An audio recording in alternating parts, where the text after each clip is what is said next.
All right, welcome back, guys. Today we'll be talking some football.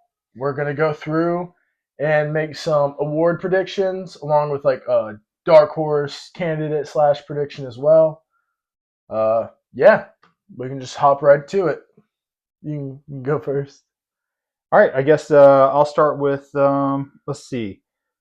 Let's start with comeback player of the year.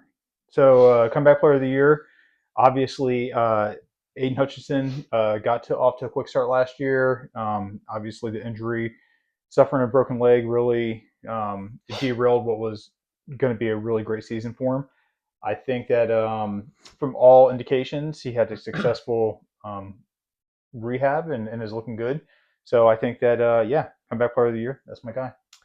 All right, I really think this is just a two-man race, to be honest. At least off the top of my head, it's really going to be between Christian McCaffrey and Aiden Hutchinson.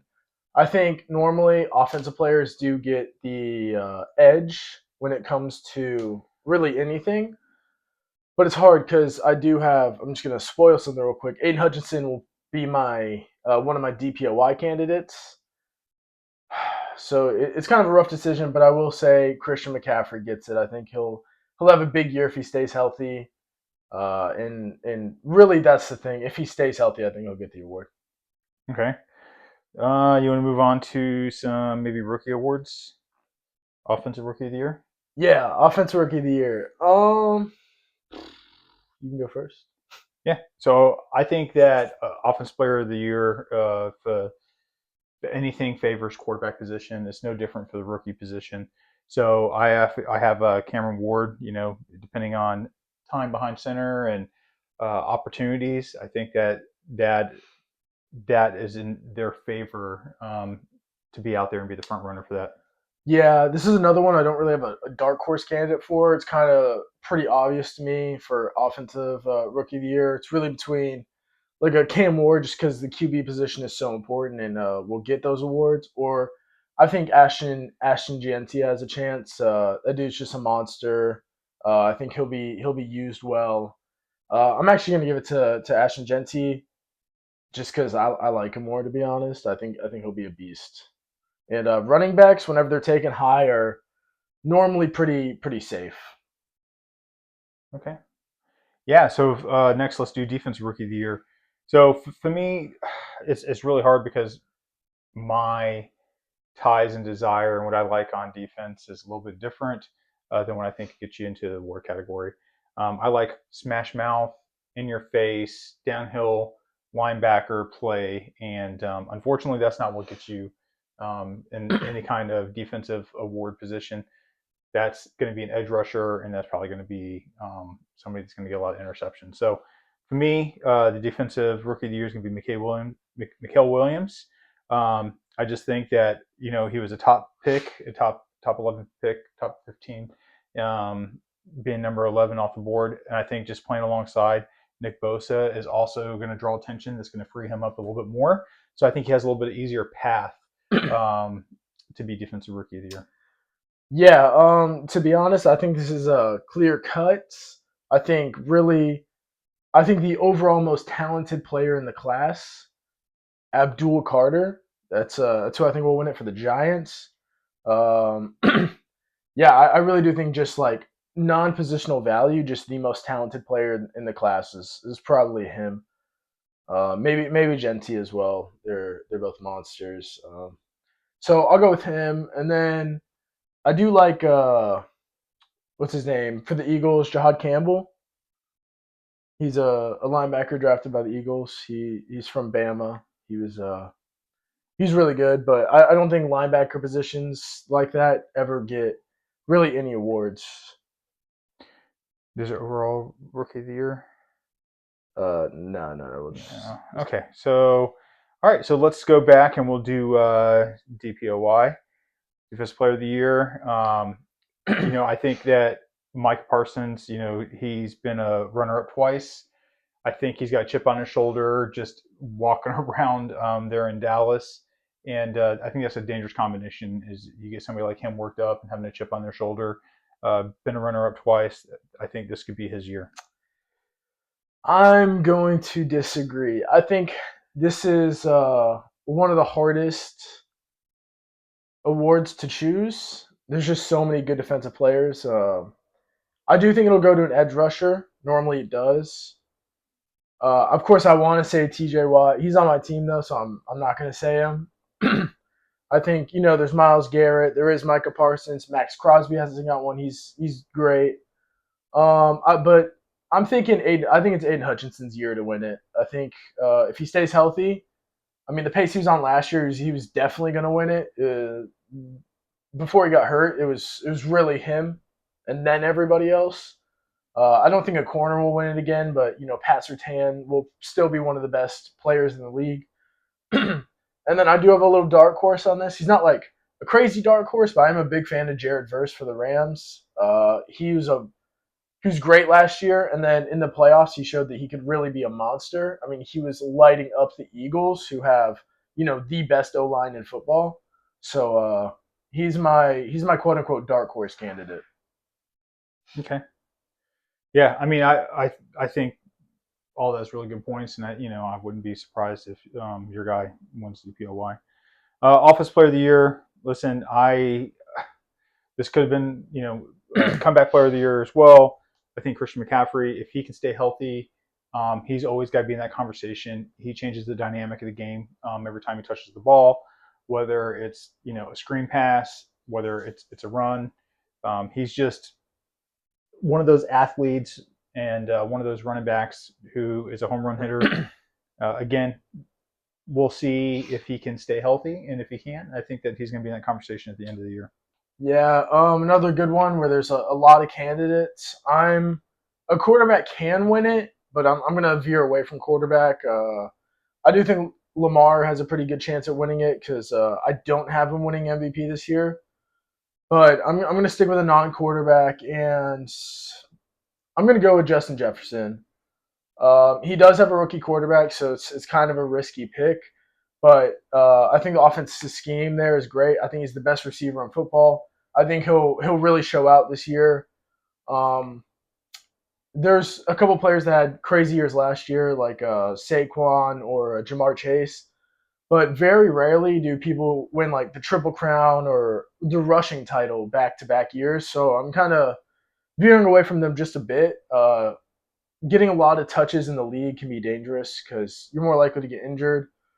So yeah, I'll go with Justin Jefferson. Okay. Again, I mean, solid pick. I think he's arguably the best receiver in the league. So Yeah. I'm going to change. I'm going to change my coach of the year right now. And I had this. I had a little couple dark horses on here, but I think that coach of the year, I think, could be Liam Cohn. And the reason I think that is, I think that the success he's found in the past with quarterbacks and offense, if he can really go there and get Trevor Lawrence squared away and in a good position to have his best season, I think a lot of that credit's got to go to Liam Cohn. And yeah, I think that potentially, as I talked about when we were doing our power rankings, I think that Jacksonville could be a team to be reckoned with. Yeah, so after seeing some schedules, I noticed somebody with a pretty light schedule who might upset some people, and I really like their coach. I think Mike Vrabel might win Coach of the Year. That's my pick for the Patriots. They have a really easy schedule, and I think they might be able to even sneak in as like a wild card to the playoffs. It's a hard conference, but I think they might be able to do it. So I'm going to go with him as my Coach of the Year. I think they'll improve a lot.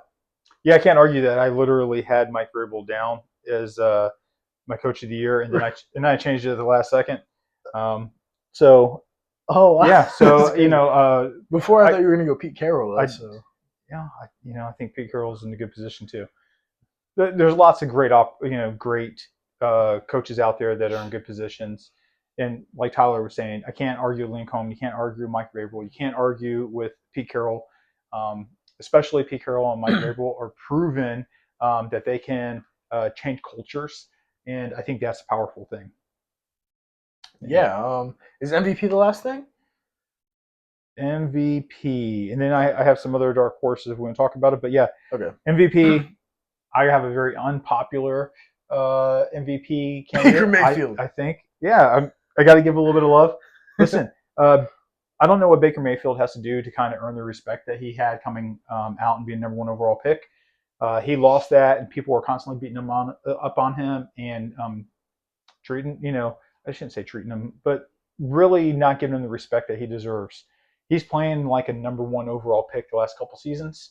Let's start put him in the same category as we do Josh Allen and everybody else who also play like top picks. So Baker Mayfield is top three last year in touchdowns and yards. I know his turnovers were a little bit high on the high end, but I think if he can cut those down, win a couple of the close games that we lost last year, it's all about that record. If we go in one of the top seeds, top two seeds in the NFC, I think that he has to be a real consideration for MVP. Yeah, I have a mix between a popular and unpopular opinion about MVP this year. A lot of people think the Chiefs are going to fall off. I've seen a lot of that going on. I completely disagree, and I think Patrick Mahomes is going to have his bounce back year, and I think he'll win MVP. Their defense isn't as looking as good as it has been the past couple years, so I think they'll have more games where they'll have to air it out instead of just running out the game. So I think they'll have to air it out more than normal. I think he has a decent receiving core. I know some of them are going to miss some games, but I think they'll really be able to make it work, and I think he'll have a big year.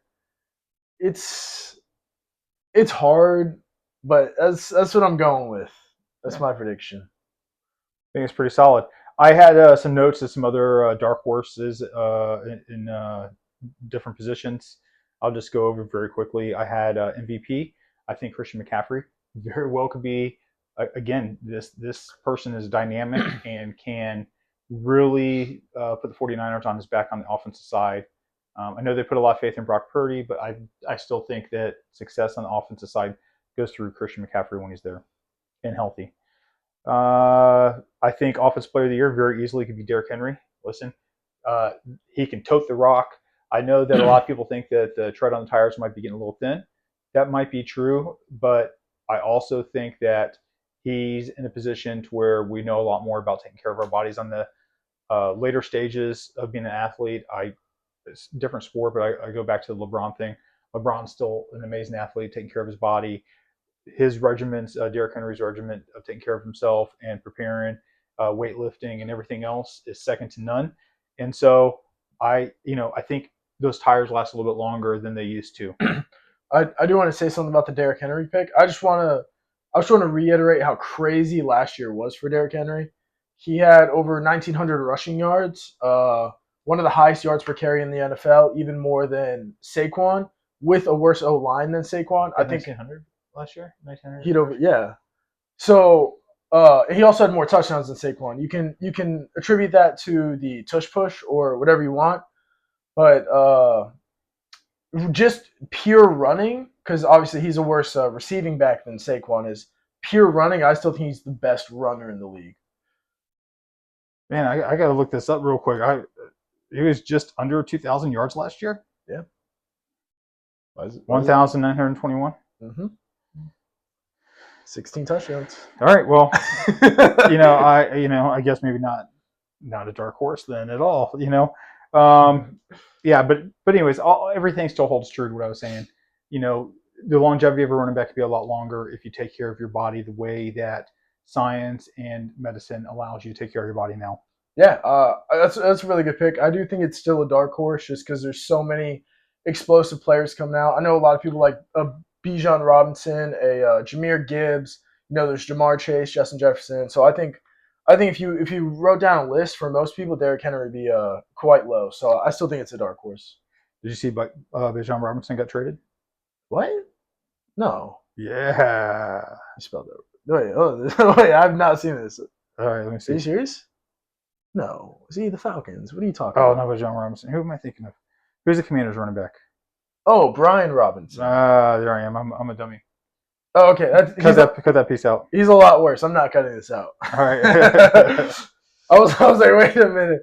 That's a common mistake though. The names are really close. So Yeah. Anyways, all right. So let me see. Do I have anything else to embarrass myself with? Ooh, I believe that the comeback player of the year could be Trevor Lawrence.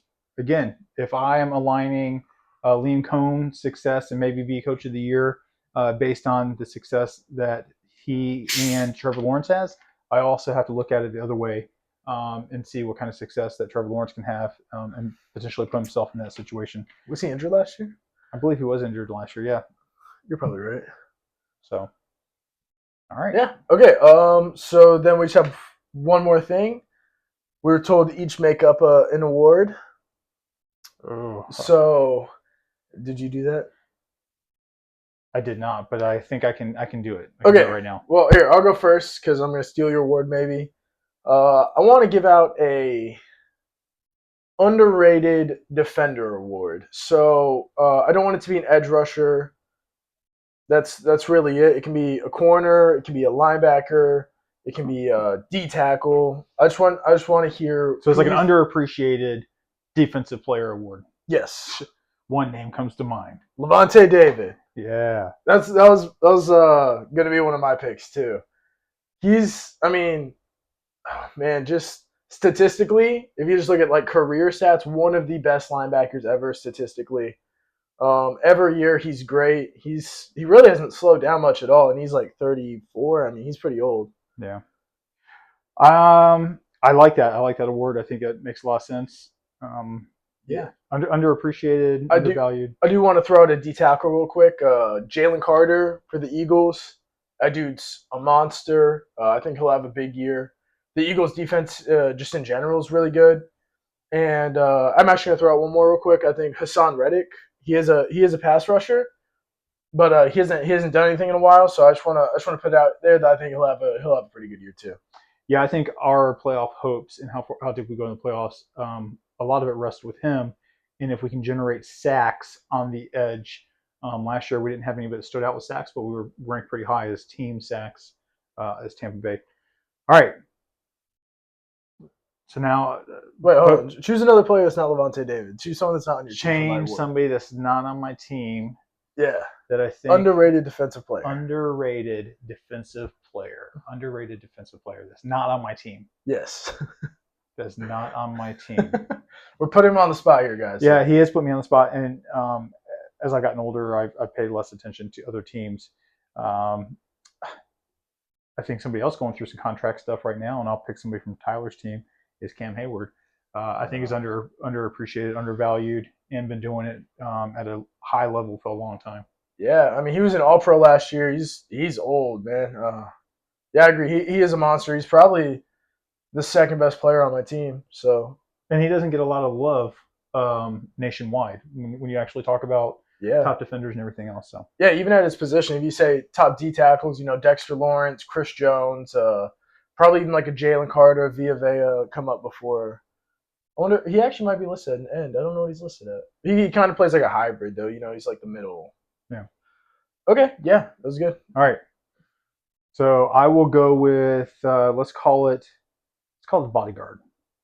Ooh, a lineman award. Yeah, let's call it the bodyguard and lineman award, or the blind side, or no, because that implies left tackle.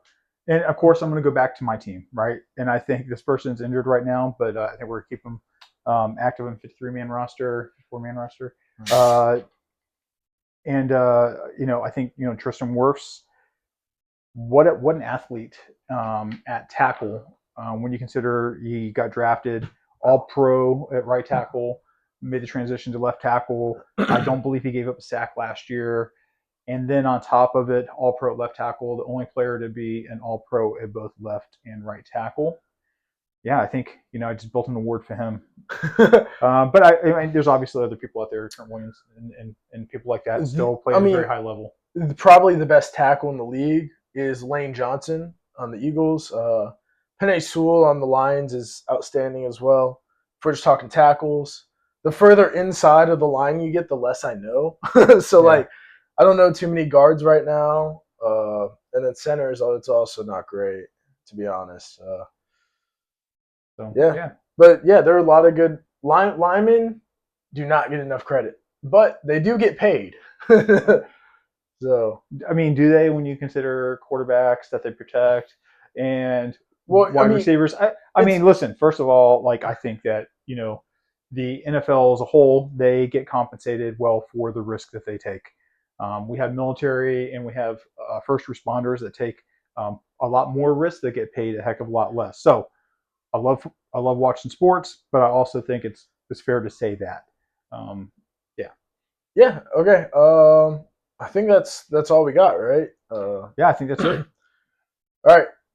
Yeah, because we already gave some of our underdog teams and stuff. So that's all for this video. We'll be talking more football soon. Yeah. Look forward to it. Till next time. See you guys.